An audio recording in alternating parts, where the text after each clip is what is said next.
ಪರಿಶಿಷ್ಟ ಜಾತಿಯಲ್ಲಿ 101 ಜಾತಿಗಳಿದ್ದಾವೆ. ಈ ಅಲೆಮಾರಿಗಳು ಅಂತಕ್ಕಂಥ ಒಂದು ಜಾತಿಯವರು ನೆಲೆ ಇಲ್ಲ, ಏನಿಲ್ಲ.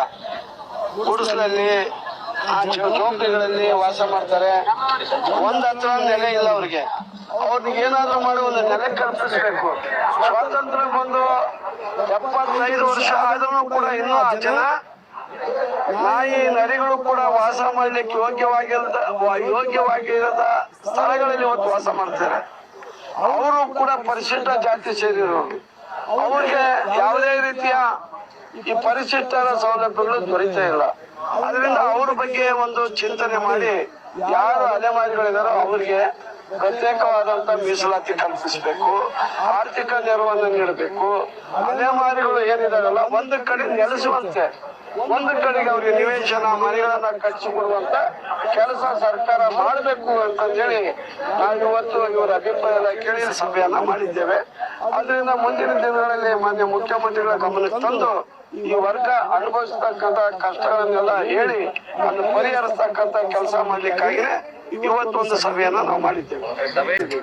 ಮತ್ತೊಂದು ಒಳ ಮೀಸಲಾತಿ ವಿಚಾರಕ್ಕೆ ಸಮೀಕ್ಷೆ ಎಷ್ಟು ಮಟ್ಟಿಗೆ ನಡೀತಾ ಇದೆ ಅಂತ ನೀವು ನೋಡ್ತಾ ಇರಿ. ಸ್ಟಿಕ್ಕರ್ ಅಂಟಿಸ್ತಾ ಇದಾರೆ, ಹೋಗ್ತಾ ಇದಾರೆ, ಸಮೀಕ್ಷೆ ಸರಿಯಾಗಿ ನಡೀತಾ ಇಲ್ಲ, ಅನುಕೂಲ ನಡೀತಾ ಇದೆ. ಮೇ 5ನೇ ತಾರೀಕಿನಿಂದ ರಾಜ್ಯಾದ್ಯಂತ ಸಮೀಕ್ಷೆ ನಡೀತು. ಮೇ 5ನೇ ತಾರೀಕಿನಿಂದ 22ರವರೆಗೂ ಕೂಡ ಅದು ಕರೆಕ್ಟ್ ಆಗಿ ನಡೀತು. ಜೂನ್ 22ರವರೆಗೂ ಕೂಡ ಜೂನ್ 22ರವರೆಗೂ ರಾಜ್ಯಾದ್ಯಂತ ಒಳ ಮೀಸಲಾತಿಗಾಗಿ ಎಲ್ಲ ಮನೆಗೂ ಹೋಗಿ ಸಮೀಕ್ಷೆಯನ್ನ ಬೆಂಗಳೂರು ಹೊರತುಪಡಿಸಿ ಮಾಡಿದ್ದಾರೆ. ಹೊರಗಡೆಗೆ ಸಮೀಕ್ಷೆ ಚೆನ್ನಾಗಿದೆ ಸ್ವಲ್ಪ. ಅದು ಕಾರಣ ಏನಂದ್ರೆ ಅಲ್ಲಿ ಸರ್ಕಾರಿ ಶಿಕ್ಷಕರಿದ್ದಾರೆ. ಸರ್ಕಾರಿ ಶಿಕ್ಷಕರಿಂದ ಮಾಡಿಸಿದ್ವಿ. ಈ ಬೆಂಗಳೂರಿನಂತ ಮಹಾನ್ ದೊಡ್ಡ ನಗರದಲ್ಲಿ ಸರ್ಕಾರಿ ಶಿಕ್ಷಕರಿಲ್ಲ, ಸರ್ಕಾರಿ ಶಾಲೆಗಳಿಲ್ಲ. ಇಲ್ಲಿ ಮಾಡುವಾಗ ಸ್ವಲ್ಪ ಕೊಡವೆ. ಸಾವಿರಾರು ಜನ ಒಂದ್ ಹತ್ರ ವಾಸ ಮಾಡ್ತಾರೆ, ಅಲ್ಲಿ ಒಳಗೆ ಬಿಡಲ್ಲ. ಆಮೇಲೆ ಊರ ಮಧ್ಯದಲ್ಲಿ ಇರ್ತಾರೆ. ಇವನು ಹೋಗ್ಬಿಟ್ರೆ ನೀವು ಹಸಿನ ಅಂತ ಕೇಳೋದು, ಅವ್ನಿಗೆ ಒಂದ್ ಸ್ವಲ್ಪ ಏನೋ ಇದಾಗಂಗಾಗ್ಬಿಡ್ತದೆ. ಅವ್ನು ಮಾತಾಡೋದೇ ಇಲ್ಲ. ಅಕ್ಕಪಕ್ಕ ಬೇರೆ ಜಾತಿಯಾಗಿ ಇರ್ತಾರೆ. ನೋಡಪ್ಪ, ನನ್ನ ಮಕ್ಕಳು ಅವ್ರ ಮಕ್ಕಳು ಆಟ ಆಡ್ಕೊಂಡಿದ್ದಾರೆ, ಅವರು ನಮ್ಮ ಮನೆ ಬರ್ತಾರೆ, ನಾವು ಅವ್ರ ಮನೆ ಹೋಗ್ತೀವಿ, ಎಸ್ಸಿ ಅಂತ ಗೊತ್ತಾಗ್ಬಿಟ್ರೆ ಹೆಂಗೆ ಅಂತ ಹೇಳ್ತೀವಿ. ಅವರಿಗೂ ಕೂಡ ಒಂದು ಅವಕಾಶ ಕೊಟ್ಟಿದ್ವಿ. ಸ್ವಯಂ ಆಗಿ ನೀವು ನಿಮ್ಮ ಮೊಬೈಲ್ನಲ್ಲಿ ಈ ಒಂದು ಮಾಹಿತಿಯನ್ನ ನೀಡ್ರಿ, ನೋಂದಾಯಿಸಿಕೊಳ್ರಿ ಅಂತಂದ್ರೆ ಅದನ್ನು ಕೂಡ ಮಾಡ್ತಾ ಇದ್ದಾರೆ. ಒಟ್ಟು ಬೆಂಗಳೂರಿನಲ್ಲಿ 100% ಮಾಡ್ಲಿಕ್ಕೆ ಆಗದೇ ಇಲ್ಲ.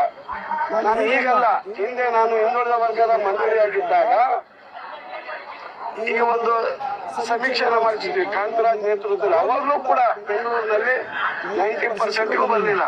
ಅದರಿಂದ ಇಲ್ಲಿ ಪೂರ್ಣವಾಗಿ ಮಾಡಕ್ಕಾಗಲ್ಲ. ಈಗ ನಾವೊಂದು ಗುರಿಯಾಗಿ ಇಟ್ಕೊಂಡಿದ್ವಿ. ಎಲ್ಲೆಲ್ಲಿ ಬಹಳ ಜನ ಹೆಚ್ಚು ಪರಿಶಿಷ್ಟರು ವಾಸ ಮಾಡ್ತಿದ್ರು ಆ ಪ್ರದೇಶಕ್ಕೆ ಹೆಚ್ಚು ಗಮನವನ್ನು ಕೊಟ್ಟು ಅದು ಪ್ರವೇಶಿಸಿರಿ ಅಂತ ಹೇಳ್ತೀವಿ. ಇನ್ನುಳಿದೆ ಅಂತ ನಿಮ್ ಸಿಬ್ಬಂದಿದ್ದು ಎಲ್ಲರೂ ಮನೆ ಮಾಡಿ ಅಂತ ಹೇಳ್ತೇವೆ. ಸಮೀಕ್ಷೆಯಿಂದ 10 ಲಕ್ಷಕ್ಕೂ ಹೆಚ್ಚು ಜನ ಹೊರಗುಳಿತಾ ಇದ್ದಾರೆ ಅನ್ನೋ ಆತಂಕ ಏನೋ ಒಂದಷ್ಟು ಶುರುವಾಗಿದೆ. ನಿಜನಾ ಸರ್ ಅದು ಹೊರ ಬಂದ್ಮೇಲೆ ಗೊತ್ತು ಫಲಿತಾಂಶ ಏನನ್ನೋದು. ಅದು ಆರಂಭದಿಂದಲೂ ಕೂಡ ಗೊಂದಲ ಆಯ್ತು. 5ನೇ ತಾರೀಕು ಬಿಟ್ಟು ಮೊಬೈಲ್ ಆಪ್ ಮೂಲಕ ಇಂಡಿಯಾ ದೇಶದಲ್ಲಿ ಫಸ್ಟ್ ಟೈಮು ಈ ಸಮೀಕ್ಷೆಗೆ ಮೊಬೈಲ್ ಅನ್ನು ಉಪಯೋಗಿಸಿದ್ರು. ಆರಂಭದಲ್ಲಿ ಸರಿಯಾದ ತರಬೇತಿ ಇಲ್ಲ, ಏನಿಲ್ಲ. 5, 6, 7, 8 ಬಹಳ ಕಷ್ಟಪಟ್ಟರು. ಒಂದು ಪರಿಶಿಷ್ಟ ಜಾತಿಯ ಕುಟುಂಬದ ಸದಸ್ಯರನ್ನ ನೋಂದಾಯಿಸಿಕೊಳ್ಳಿಕ್ಕೆ ಅರ್ಧ ಗಂಟೆ ಆಗಿದೆ. ಒಂದೊಂದು ಕಡೆ 1 ಗಂಟೆ 2 ಗಂಟೆ ಎಲ್ಲ ಮಾಡಿದ್ದಾರೆ. ಹೀಗೆ ಸಮಯ ಸಾಕಷ್ಟಾಗಿದೆ. 42 ಪ್ರಶ್ನೆಗಳಿದಾವೆ, 6 ಪೇಜ್ ಇದೆ. ಆ ಮೊಬೈಲ್ ನಲ್ಲಿ ಓದ್ಕೊಳ್ಳೋದು ಕೂಡ ಅವ್ರಿಗೆ ಕಷ್ಟಪಟ್ಟು ಮಾಡಿದ್ದಾರೆ. ನೋಡೋಣ ಏನ್ ಫಲಿತಾಂಶ ಬಂದ್ಮೇಲೆ ಹೆಂಗಾಗಿದೆ ಅನ್ನೋದನ್ನ ನೋಡ್ಬೇಕು. ಇಂಥ ಮಾಹಿತಿಗಾಗಿ ನಮ್ಮ ಚಾನಲನ್ನು ಸಬ್ಸ್ಕ್ರೈಬ್ ಮಾಡಿಕೊಳ್ಳಿ ಫ್ರೆಂಡ್ಸ್. ನೀವು ನೋಡ್ಬೋದು, ಎಚ್ ಆಂಜನೇಯ ಸರ್ ಅವರು ಈಗಾಗಲೇ ಈ ಒಳ ಮೀಸಲಾತಿ ವರದಿಯನ್ನು ಸಲ್ಲಿಸುವ ಅಂತಿಮ ದಿನಾಂಕದಲ್ಲಿದ್ದು, ಅಲೆಮಾರಿ ಜನಾಂಗಕ್ಕೆ ಪ್ರತ್ಯೇಕವಾದಂಥ ಮೀಸಲಾತಿಯನ್ನು ಕಲ್ಪಿಸಬೇಕು ಅಂತಕ್ಕಂಥ ಒಂದು ಅಭಿಪ್ರಾಯವನ್ನು ವ್ಯಕ್ತಪಡಿಸಿದ್ದಾರೆ ಅಂತಕ್ಕಂಥದ್ದು. ಪರಿಶಿಷ್ಟ ಜಾತಿಯಂತೆ ಅಲೆಮಾರಿ ಜನಾಂಗದವರು ಕೂಡ ಗುಡ್ಡಗಾಡು ಪ್ರದೇಶದಲ್ಲಿ, ಕಾಡು ಪ್ರದೇಶದಲ್ಲಿ ವಾಸ ಮಾಡ್ತಿರ್ತಾರೆ. ಹಾಗಾಗಿ ಅವರಿಗೂ ಕೂಡ ಒಂದು ಪ್ರತ್ಯೇಕವಾದಂಥ ಮೀಸಲಾತಿಯನ್ನು ಕಲ್ಪಿಸಿ ಕೊಡಬೇಕಂತಕ್ಕಂಥ ಒಂದು ಸಭೆಯನ್ನು ಮಾಡಿದ್ದಾರೆ ಅಂತಕ್ಕಂಥರ ಬಗ್ಗೆ ಅವರು ತಮ್ಮ ಮಾಹಿತಿಯನ್ನು ಹಂಚಿಕೊಂಡಿದ್ದಾರೆ.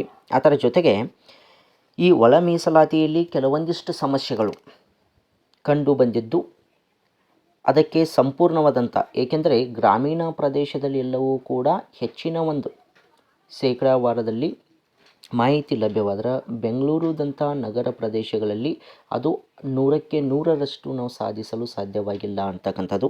ಹಾಗಾಗಿ ಈ ಒಳ ಮೀಸಲಾತಿ ಸಮೀಕ್ಷೆಯಲ್ಲಿ 10 ಲಕ್ಷಕ್ಕಿಂತ ಹೆಚ್ಚಿನ ಜನ ಹೊರಗೆ ಉಳಿಯುವ ಸಾಧ್ಯತೆ ಇದೆ ಅಂತಕ್ಕಂಥ ಒಂದು ಮಾಹಿತಿ ಕಂಡು ಬರ್ತಿದೆ ಅಂತಕ್ಕಂಥದ್ದು. ಅದರ ಜೊತೆಗೆ ಮೊಬೈಲ್ ಆ್ಯಪ್ಗಳ ಮೂಲಕವೂ ಕೂಡ ಅವರು ತಮ್ಮ ಒಳ ಮೀಸಲಾತಿಯಲ್ಲಿ ತಮ್ಮ ಜಾತಿಗಳನ್ನು ಹೇಳಲು ಕೂಡ ಅನುಕೂಲ ಮಾಡಿಕೊಟ್ಟಿದ್ದಾರೆ ಅಂತಕ್ಕಂಥದ್ದು.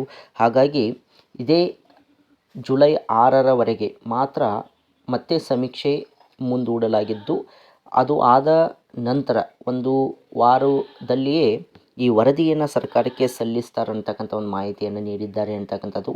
ಹಾಗಾಗಿ ಅತಿ ಬೇಗನೆ ಮಾಹಿತಿ ಸರ್ಕಾರಕ್ಕೆ ಸಲ್ಲಿಕೆಯಾಗಿ ಸರ್ಕಾರ ಅದನ್ನು ಅತಿ ಬೇಗದಲ್ಲಿಯೇ ಜಾರಿಗೊಳಿಸಿದ್ದೇ ಆದರೆ ಎಲ್ಲ ನೇಮಕಾತಿಗಳು ಏನಾಗ್ತಂದ್ರೆ ಪುನಃ ಪ್ರಾರಂಭವಾಗ್ತಾವೆ ಅಂತಕ್ಕಂಥ ಒಂದು ಮಾಹಿತಿ ಲಭ್ಯವಾಗಿದೆ ಅಂತಕ್ಕಂಥದ್ದು. ಹಾಗಾಗಿ ಇಷ್ಟು ಪ್ರಮುಖವಾದಂಥ ಮಾಹಿತಿ ಅಂತಕ್ಕಂಥದ್ದು. ಮಾಹಿತಿ ಇಷ್ಟವಾಗಿದ್ದರೆ ನಮ್ಮ ಚಾನಲನ್ನು ಸಬ್ಸ್ಕ್ರೈಬ್ ಮಾಡಿಕೊಳ್ಳಿ, ಪಕ್ಕದಲ್ಲಿರ್ತಕ್ಕಂಥ ಬೆಲ್ ಐಕನನ್ನು ಆನ್ ಮಾಡಿಕೊಳ್ಳಿ. ಎಲ್ಲರಿಗೂ ಧನ್ಯವಾದಗಳು.